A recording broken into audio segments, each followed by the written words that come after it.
मला अधिकच काही बोलायचं नाही, पण बोलण्याला थोडंसं मला सांगितलं.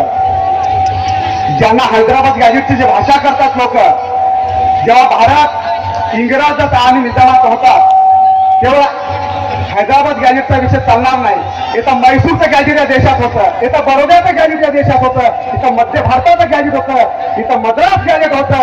आणि हे 12 लोक हैदराबाद गॅजेटच्या नावाखाली आदिवासींना वेठी धरण्याचं काम करतात. फक्त मला 3 गोष्टी सरकारला सांगायच्या आहेत. हम पहले बाण चलाना चाहते थे, जानते थे, बाद में तलवार चलाना जानते थे, फिर हम बाबा साहब की कलम चलाना जानते थे, फिर हमारे हाथों में ना तलवार आना चाहिए ना बाण आना चाहिए, क्यों हम कलम से चलने वाले लोग हैं, इसलिए हमको कलम से बात करना चाहिए. फिर ऐसी बात करेंगे तो हम किसी को छेड़ने वाले नहीं.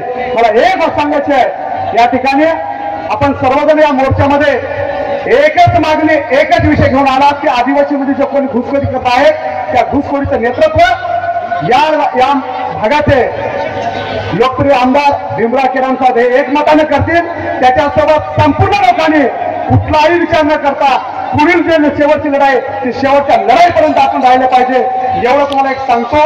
त्यानंतर मी काही लोकांचा आपण निषेध केला पाहिजे. ते बाबूराव कोळीकर बंजाराला आरक्षण दे म्हणतो, त्याचा जाहीर निषेध करण्यात येईल.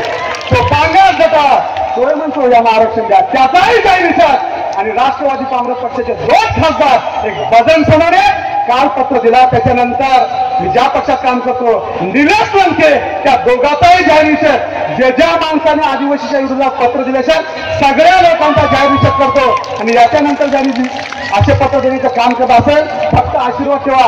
यायला मुंबईतही गाठतो, यायला दिल्लीमध्ये गाठून यांची जागा यांना नक्की दाखवतो. फक्त आपण सगळ्यांची एकजूट ठेवून आपल्याला लढा कायम लढायचा आहे. आणि सर्वांना पुन्हा एकदा जय बिरसा, जय आदिवासी.